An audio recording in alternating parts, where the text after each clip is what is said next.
po sa ating lahat. Ako po si Maine, na lubos na nagpapasalamat sa ating poong Jesus Nazareno, lalo't higit kay Brother Eric Atienza, na ako po'y kanyang napagaling sa aking karamdaman noon.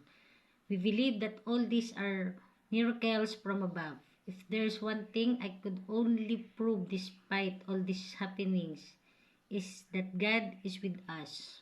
Naririnig niya po tayo. Lalo kapag walang sagabal sa ating mga puso.